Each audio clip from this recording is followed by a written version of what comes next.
please say your name and affiliation? Thomas, California. Coach, this is a comprehensive weekend where you guys consistently played winning football, offense, defense, and special teams. What led to the initial onslaught and then the ability to keep it consistent over 4 quarters?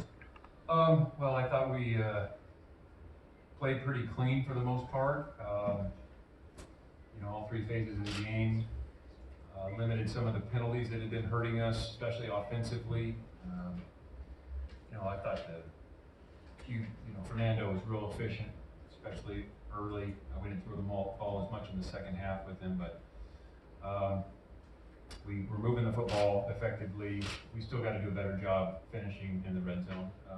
I love, Derek kicked 5 field goals today. I believe that ties the school record, and that should be celebrated. However, we don't want to be the team that leads the country in field goal attempts. We'd like to score touchdowns. So proud of the way the guys moved the ball. We did put the ball in the end zone a handful of times. Defensively, played really pretty clean until the 4th quarter, and proud of the way the guys competed. Got off the field a bunch on 3rd downs against a good rushing attack and a really good team on 3rd down. They had come in converting at a high clip, and so we did a good job there. Special teams, obviously the field goals, we blocked a field goal, which was great, and then Hunter Barr showed up and caused a fumble on kickoff, which is a really good play. So there's some really good football in there. I talked about in the locker room, it's not like this game that everybody plays out of their minds and is making one-handed grabs and these just superhuman efforts. It's just playing really good football, and that's what we want to do at a really high rate, and we did it much better today. Jim McGill with Bear Insider. Justin, how important is it after 4 close losses to not only get that win, but to do it in dominating fashion in all 3 phases of the game? What does that do for the team's psyche? Well, again, build confidence. Confidence is a really important part of football, and we talked about that last night. That was really kind of the Friday night talk we all had is, the difference in 4 plays really can have it's amazing the psychology of sports and how, one play can really affect the psyche of the player or a team or an entire football community. And we've had some really difficult, frustrating, kind of agonizing losses, and I'm really proud of the guys for coming out and playing confident, believing in themselves, believing in each other, and committing to playing good football. And Oregon State's a good football team. They're really well coached. They have good players, and so I'm proud of the way the guys responded. I think after 4 tough losses like that, there's people out there that would crumble and wouldn't be able to bounce back. So I'm really, really proud and pleased of the guys for battling back and believing in themselves and their teammates. Manuel Settle with the Daily Californian. Coach, what can you say about the offensive line performance, and how did that help Fernando's performance today? Well, we protected much better. It sure felt like that. We had some lineup changes going. Fred Williams started at right tackle, and he wasn't perfect, but I'm really proud of him for getting in there in his first major action and competing like that. Will McDonald, Will's always going to compete. Bastion unfortunately went down, so we had Siwape rush, Wyckoff going. Nick Morrow played really the entire game, a little bit banged up, so I'm proud of him. Those are 2 young tackles playing. They're going to be really good. They're just kind of thrown into the fire right now. And I thought, especially in the pass game, the pass protections were pretty darn good compared to where we had been.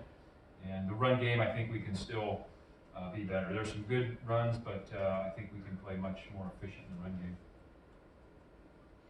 Justin, you talked about the pass protection, but can you just talk further about the run game? You had Jay not back, and he wasn't able to find many openings unless he was catching the ball. What did you think about having him back, and also kind of what you need to do to get the run game going better? Yeah, well, everybody coaches the players. We just gotta execute at a higher clip. Whether it's blocking or O-line obviously, but then the tight ends and the receivers and how we're packaging things, the calls we're making. There was a couple times up front we didn't get the line communicated, whether it was a bare front or a 4-down front, and cut a guy loose, which is can't do that. So I think it's all those things. Those guys getting more experience, and Fred and Nick and some of those guys just getting used to the games and the communication so we can make that block that springs it. We got beat, like Jaden's called touchdown that was called back. We really have a good picture to run into, and we just kind of whiffed on a base block there, unfortunately. And so those are the things that we just have to execute. You know, when it's there, we know what we're doing. We gotta block people and get the run game going. But just getting him back, what did that mean to you guys? We want everybody back, and having Jaden back is great. You know, we need him. And we want as many players healthy as humanly possible or available to play. So anytime a guy comes back, it's a boon for our entire team. So we're trying to get, we got this bye week coming up, and so try and get even more guys back. Can you talk about missing Cade Uluwabe today? Yeah, Cade's, you don't really replace Cade. I thought Hunter and Liam did a heck of a job. Those guys are really smart and made some good plays in there. So I'm really proud of them. You know, Cade is, Cade's not a guy you just, replace. He's a very special talent and he plays really good football. And I know he really, wants to play. He was not able, they were not going to let him play, the doctors. So he's, all signs are pointing to him being back, which I know he wants to be back. And those other guys, it's great to see them step up in his absence.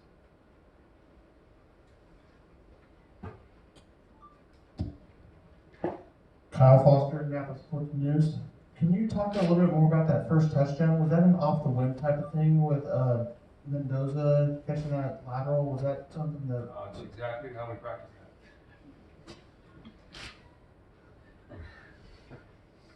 that. Other questions for Coach? Right here in the front.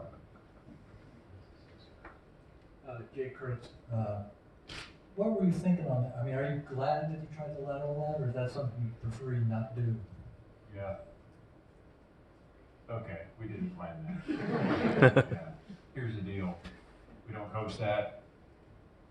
Football players need to play football, and from time to time, those things happen. I can go into story after story after story about a guy making a decision to make a play. And in those moments, you gotta be right. The player's gotta be right. And you never want to take away the playmaking ability of a football player. We're not trying to build robots. However, decision making is critical. And I can tell you a story about my first year here. I still remember this day. We were playing at Illinois. They had 4th down to win the game, and I was coaching a linebacker. He had the running back, and the running back flared in a route. It's the last play of the game, and the linebacker ran through there. He got the sack of the quarterback. He didn't cover the running back, but he sacked the quarterback and won the game. And I told him, great play. So those are the moments you just have to be right. And Coach, your defense almost pitched a complete shutout today. How impressed are you with how they play, and are you looking for the same production as the season progresses? we just want to be real consistent in our play and have a standard of play that doesn't deviate regardless of who we're playing, what the score of the game is, what the weather's like. If there's fans out there, there's no fans. It's just when you go out there and you play the game, like there's one way to play it. Not what's the score and are we up or down, or what quarter is it, or where are we in the season. It's just like, this is our standard of play, this is how we play. And so we're really challenging them on that. We're going to continue to challenge. And to be honest with you, the entire week, that group, we're talking about finishing and how important it is to finish games and the focus it takes and the mentality. And we'll be, that's something that we didn't do a good enough job of. We had three 4th downs late in the game. Those guys are competitive. They wanted to finish. Like, they wanted to go out there and compete and finish. We just have to do a better job of executing in those moments because we don't want to be a yo-yo depending on the circumstances. Here's how I as an individual play the game. Here's how we as a defense play the game, regardless of any circumstances.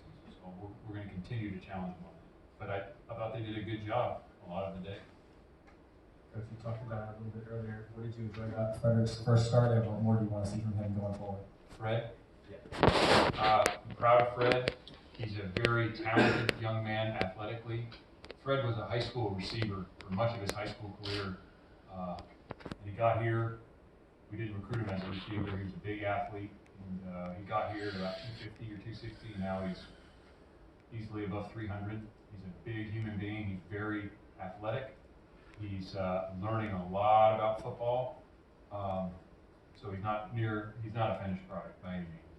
What Fred needs to do is just continue to practice and work and reps and just never give up, because he's going to have some ups and downs. I mean, that's freshman O-lineman, especially when you never played that position much. You know, Nick Morrow's kind of the same, but both those guys they have some real tools, and as long as they just continue to grind and work out in weight room and meeting room and practice, and they just need as much football and training as they can possibly get, and their ceilings are high. Another quick one on another newcomer. Jamal has had limited playing time, but he's been in a lot of situational stuff. What can you say about his readiness and poise and his limited appearances? Jamal Wiley, Yeah. you know, I'm trying to use him as some short yardage. He's a bigger back, and we hadn't had a ton of success on some short yardage. It's been an issue for us, and so we were trying to package some things for him where he can run forward, full head of steam, and he's got some size to him. So trying to find a role for him, and then also a way to get a first down on 4th and 1 or 3rd and goal at the half-foot line. Justin, you've got a bye. Is this a good time to have a week off to get healthy, or do you wish you could sort of build on the momentum that you created today? Shoot, I don't know. They come when they come. We plan the best we can. I think the only way I could tell you that is if I knew the health of the team in advance. Then you can place your buys based on when this person's banged up or that person. So we're going to make the most of the bye. There are some guys that will, it'll be an advantage having the bye this week. Cade being one of them, and there's a number of other guys that we'll hope to get back for our following game. So we'll make the most of the bye. And it's not a week off. I mean, nobody goes on vacation. It's a time to continue to work, emphasize things technique-wise, scheme-wise. Some players who are not getting as many reps, but even the high rep guys, we're working on things. It's not like they just Craig Woodson's not coming in and sitting down for 5 days. He's going to come in and have a few things, and we'll manage his workload and make sure he's ready to go for the final stretch. But everybody's getting better in the body. Will your schedule for the week be sort of this first week the same as it normally is? Monday to Friday.